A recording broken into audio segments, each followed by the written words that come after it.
This I wanna nail sports to the bone. Top blogger, top YouTube channel. No matter which sports, yeah, we got it covered. Subscribe and hit the notification bell. A blessed day to you, all my viewers and subscribers. Welcome back to the channel. And this is your late night update. Yes, my peeps, gonna give you guys some information on that Abu Dhabi T10 league. We had about 3 games earlier today. And the guys from the Caribbean, it seems as if this is their level of cricket. This is their format. They are actually, and I want to say dominating, but they are doing pretty well over there in that little T10 league. So I'm going to talk to you guys about that. Plus, I see the updated ICC standings for the ODI teams. And I must say that West Indies not looking too good, especially with for automatic qualification, especially with the World Cup just a couple months away. So we're going to talk about it. Just make sure you watch the video until the end.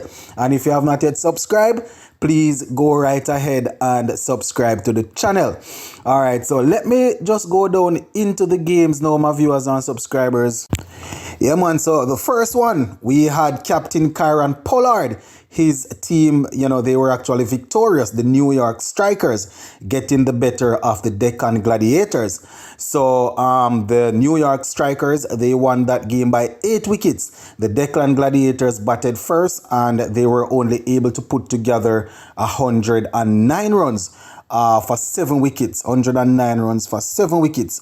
And in terms of the top scorers, Nicholas Pooran, as you guys would know, he's the captain of that team, and he was only able to make 7 in this game. Andre Russell still yet to fire. He was removed for a first ball duck. First ball duck for Andre Russell. Odin Smith, he came and he did his usual thing. He had 38 from 19 deliveries with 3 sixes and 3 fours to his name. So Odin Smith definitely getting amongst the runs there. The top scorer, he was actually the top scorer for his team. With 38 from 19. Now, where the bowling is concerned, for Pollard's team, Akil Hussain, he bowled 2 overs for 9 runs, picked up 2 wickets. Yes, my peeps. 2 overs, 9 runs, and 2 wickets. So, Akil Hussain doing the business there for skipper Kieran Pollard. And going in search of that 109, the New York Strikers, they were able to get up to 110 for 2. 110 for 2. Andre Fletcher and Paul Sterling opening. They got off to a pretty good start. Fletcher had 16 from 6. Yeah, man, with 2 sixes and a 4 to his name. Paul Sterling getting 25 from 11.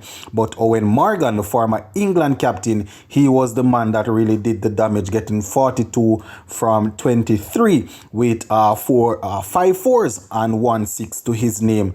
Captain Pollard and Akil Hussain, they weren't needed with the bat, so they didn't go out there. Odin Smith, he was on the expensive side, bowling 2 overs for 32 runs, picking up 1 wicket. Andre Russell, he had 2 overs, 18 runs, did not pick up any wickets. So Pollard and the New York Strikers winning that game there by 8 wickets. So quite comfortable for the New York Strikers. Shout out to Captain Kieran Pollard there and his team. All right, so let us move on to the next game now. We had Team Abu Dhabi going up against the Northern Warriors. And that one was another interesting game. We had a couple of Caribbean men in there. The Team Abu Dhabi, they actually were able to win that game by 8 wickets.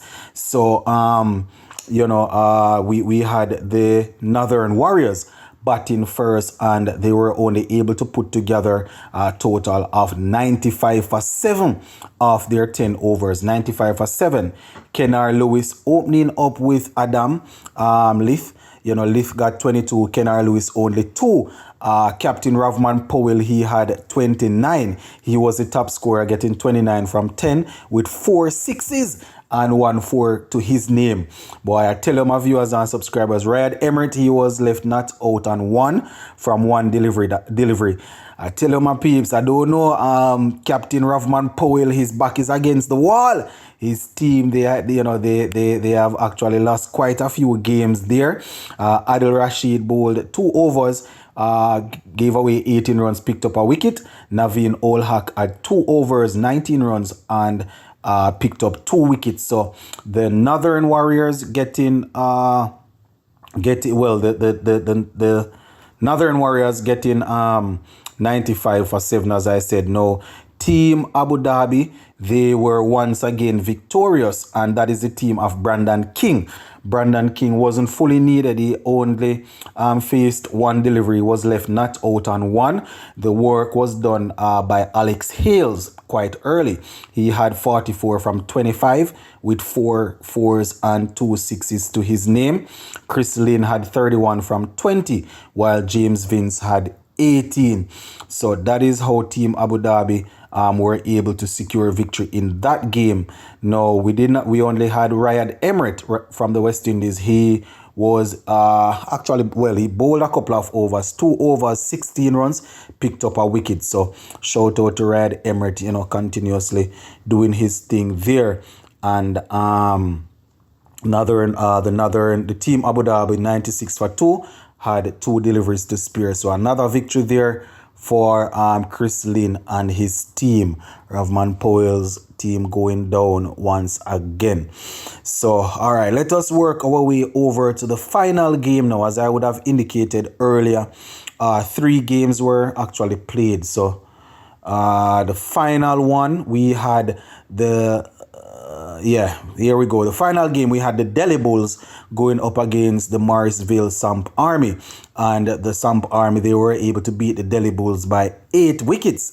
Yeah, man. So the Delhi Bulls batting first. They made 94 for 5. 94 for 5 is what they got. And batting there, we had Rakeem Carnwall. He did not score anything. He was removed for a first ball duck. Tom Banton, he was the top scorer, getting 36 from 27.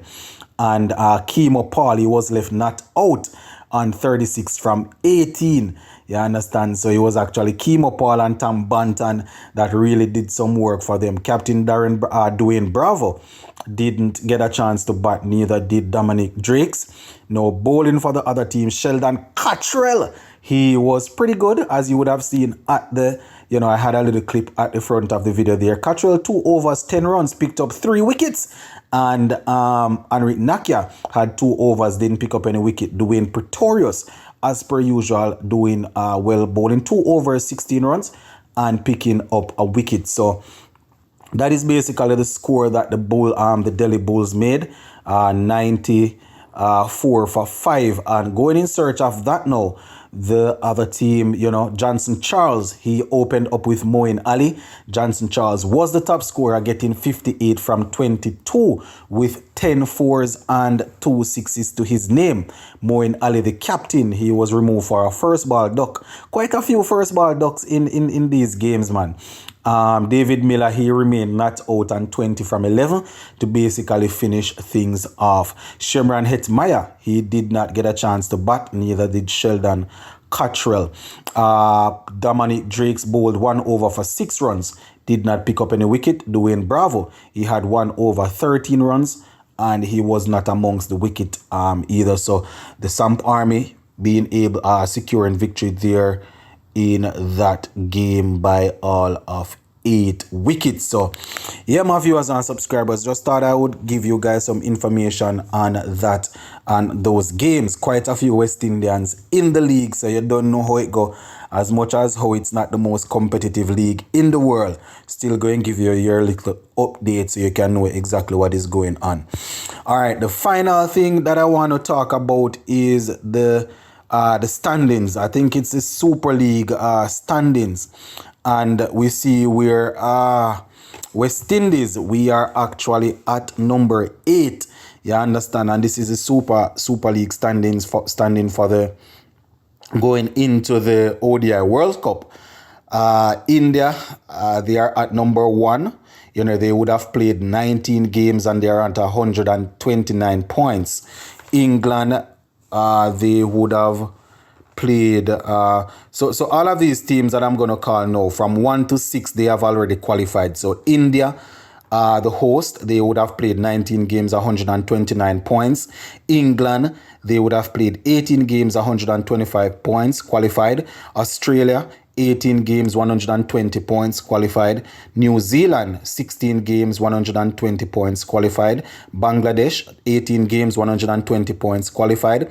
And finally, Pakistan, 18 games, 120 points, already qualified. And at number 7, Afghanistan played only 13 games, 13, and they're at 110 points and yet to qualify. West Indies, we are at number 8, which is the cutoff spot there, played 24 games and we are only at 88 points. We would have played the most games on this list right here, right? Ireland, they are at 9, played 21 games, 68 points. Sri Lanka, 19 games, 62 points. South Africa, 16 games, 59 points.